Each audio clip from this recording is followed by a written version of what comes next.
श्री गुरुचरण कमलेभ्यो नमः। श्री गणेशाय नमः।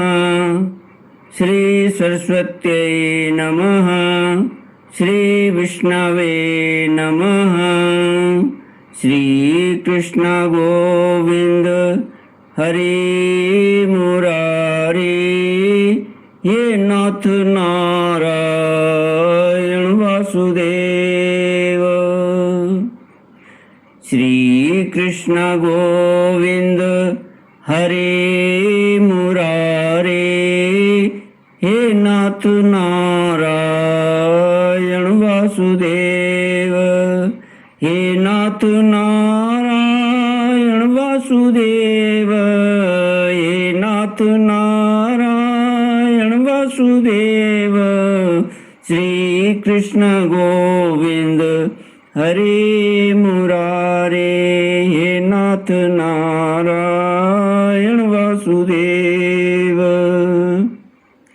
ओम नमो भगवते वासुदेवाय। ओम नमो भगवते वासुदेवाय। ओम नमो भगवते वासुदेवाय। ओम नमो भगवते वासुदेवाय। ओम नमो भगवते वासुदेवाय।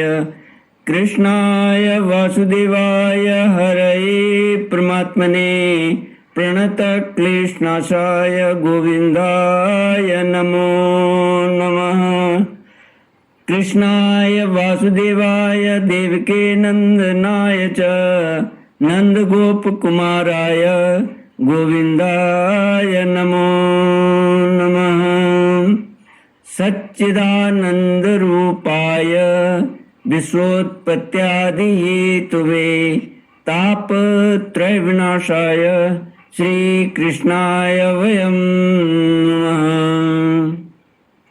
सच्चित आनंद स्वरूप परमात्मा जो सृष्टि के उत्पत्ति, पालन और संहार करता है तथा जीवों के आध्यात्मिक, आधिदैविक, आदि भौतिक तापों को नष्ट करने वाले हैं, अर्थात जीवों के मानसिक, शारीरिक और भौतिक दुखों को दूर करने वाले हैं, उन श्री कृष्ण भगवान को हम नमस्कार करते हैं। श्री कृष्ण गोविंद हरि मुरारी, हे नाथ नारायण वासुदेव।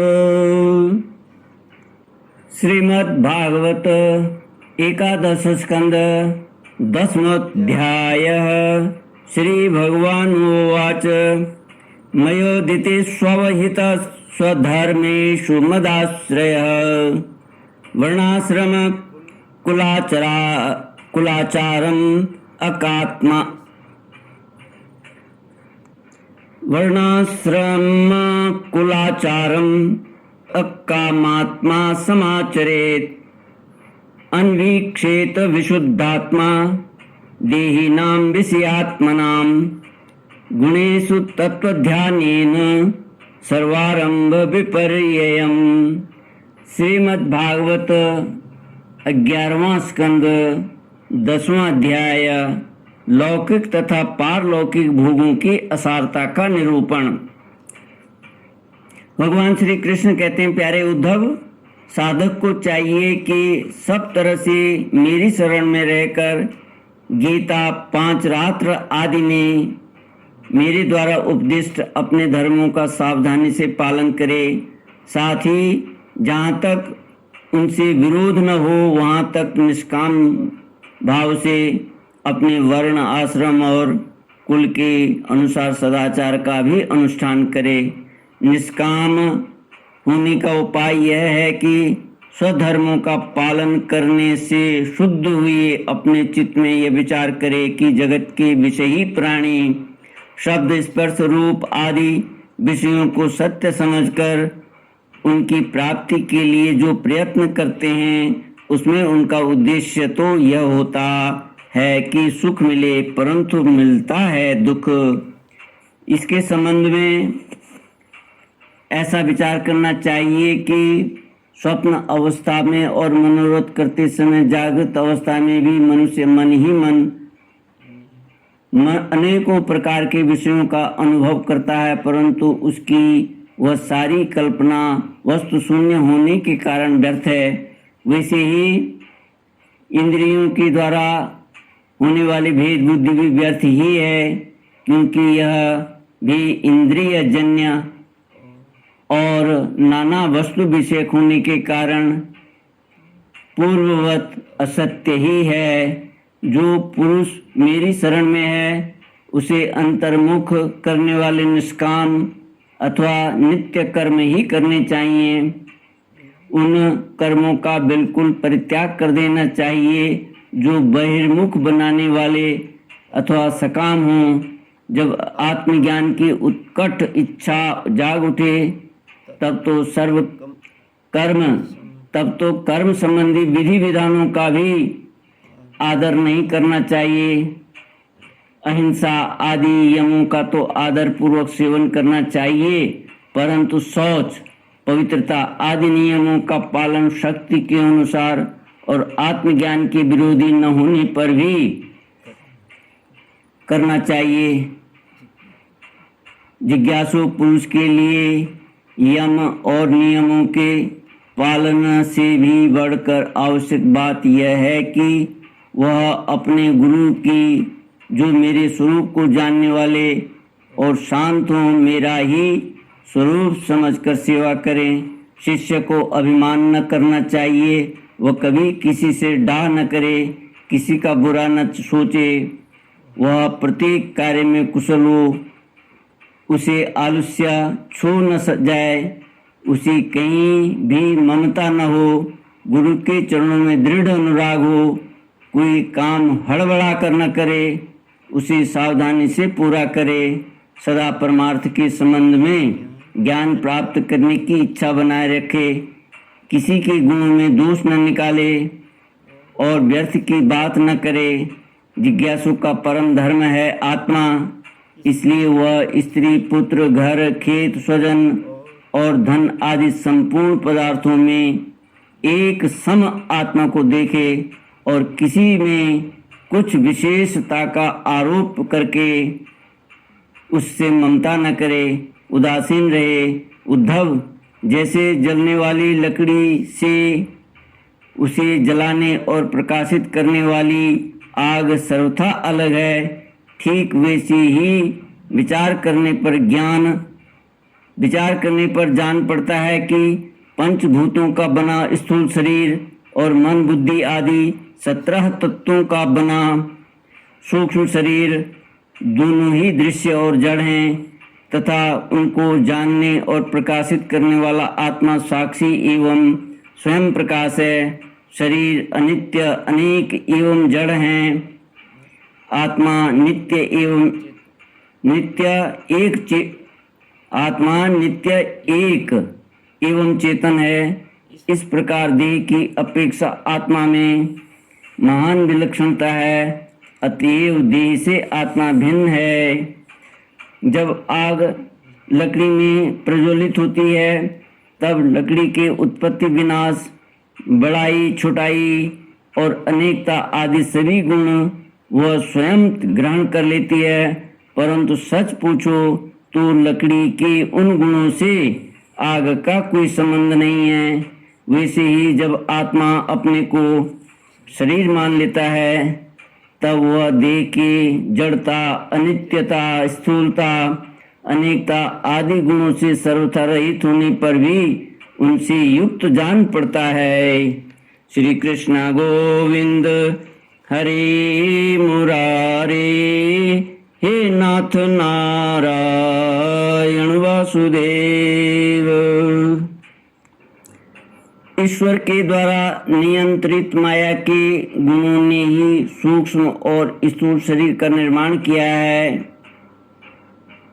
जीव को शरीर और शरीर को जीव समझ लेने के कारण ही स्थूल शरीर के जन्म मरण और सूक्ष्म शरीर के आवागमन का आत्मा पर आरोप किया जाता है। जीव को जन्म मृत्यु रूप संसार इसी भ्रम अथवा अध्यास के कारण प्राप्त होता है। आत्मा के स्वरूप का ज्ञान होने पर उसकी जड़ कट जाती है। प्यारे उद्धव, इस जन्म मृत्यु रूप संसार का कोई दूसरा कारण नहीं, केवल अज्ञान ही मूल कारण है। इसलिए अपने वास्तविक स्वरूप को, आत्मा को जानने की इच्छा करनी चाहिए। अपना यह वास्तविक स्वरूप समस्त प्रकृति और प्राकृत जगत से अतीत, अद्वैत, प्राकृत जगत से अतीत, द्वैत की गंध से रहित एवं अपने आप में ही स्थित है। उसका और कोई आधार नहीं है। उसे जानकर धीरे धीरे स्थूल शरीर, सूक्ष्म शरीर आदि में जो सत्यत्व बुद्धि हो रही है उसे कर्म से मिटा देना चाहिए। यज्ञ में जब अरण्य मंथन करके अग्नि उत्पन्न करते हैं तो उसमें नीचे ऊपर 2 लकड़ियां रहती हैं और बीच में मंथन काष्ठ रहता है। वैसे ही